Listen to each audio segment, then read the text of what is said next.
Alright, this is page 96. In the life of the individual. Number 2. Every man by the laws of his nature necessarily desires or shrinks from that which he deems to be good or bad.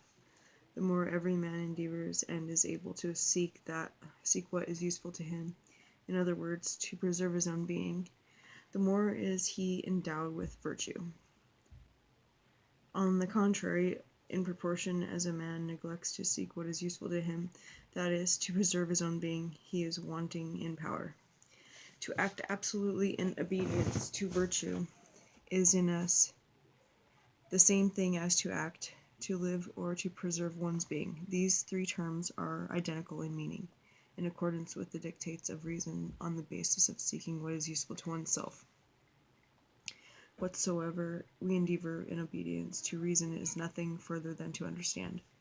Neither does the mind, in so far as it makes use of reason, judge anything to be useful to it, save such things are conducive to understanding.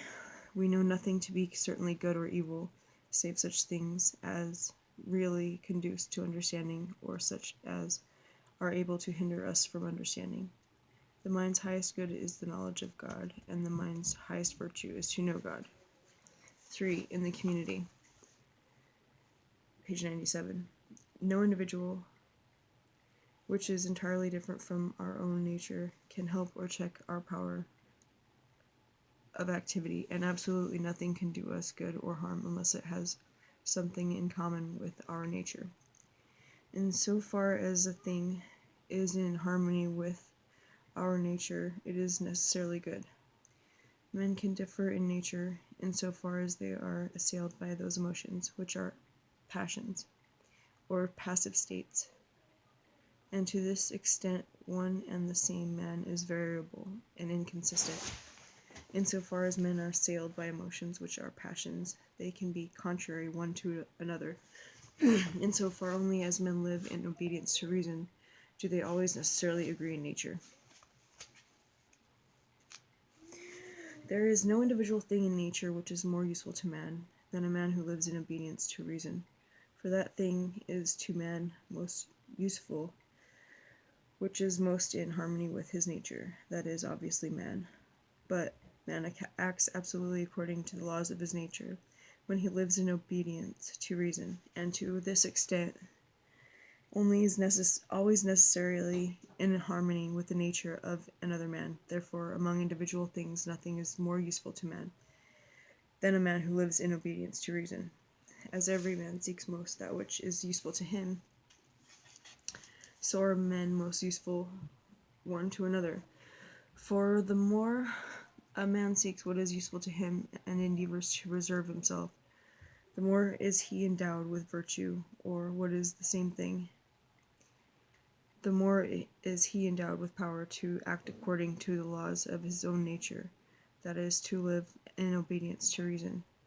But men are most in natural harmony when they live in obedience to reason. Therefore men will be most useful one to another when each seeks most that which is useful to him. What we have just shown is attested by experience so conspicuously that it is in the mouth of nearly everyone. Man is to man a god. Yet it rarely happens that men live in obedience to reason, for things are so ordered among them that they are generally envious and troublesome one to another. Nevertheless, they are scarcely able to lead a solitary life, so that the definition of man as a social animal has met with general assent. In fact, men do derive from social life much more convenience than injury. Let satirists then laugh their fill at human affairs, let theologians rail, and let misanthropes praise to their utmost the life of untutored rusticity. Let them heap contempt on men and praises on beasts. When all is said, they will find that men can provide for their wants much more easily by mutual help, and that only by uniting their forces can they escape from the dangers that on every side beset them. Not to say how much more excellent and worthy of our knowledge it is to study the actions of men than the actions of beasts. The highest good of those who follow virtue is common to all, and therefore all can equally rejoice therein. For to act virtuously is to act in obedience with reason, and whatsoever we endeavor to do in obedience Mom, do you have any to more paper? reason Thank you. is to understand. Therefore, the highest good for those who follow after virtue is to know God. That is a good which is common to all and can be possessed by all men equally, in so far as they are of the same nature. The good which every man who follows after virtue desires for himself, he will also desire for other men, and so much the more in proportion as he has a greater knowledge of God. He who, guided by emotion only, endeavors to cause others to love what he loves himself, and to make the rest of the world live according to his own fancy, acts solely by impulse, and is therefore hateful, especially to those who take delight in something different, and accordingly study, and by similar impulse endeavor to make men live in accordance with what pleases themselves. Again, as the highest good sought by men under the guidance of emotion is often such that it can only be possessed by a single individual, it follows that those who love it are not consistent in their intentions, but while they delight to sing its praises, fear to be believed.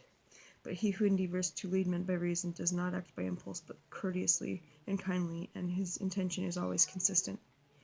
Again, whatsoever we desire and do, whereof we are the cause in so far as we possess the idea of God or know God, I set down to religion.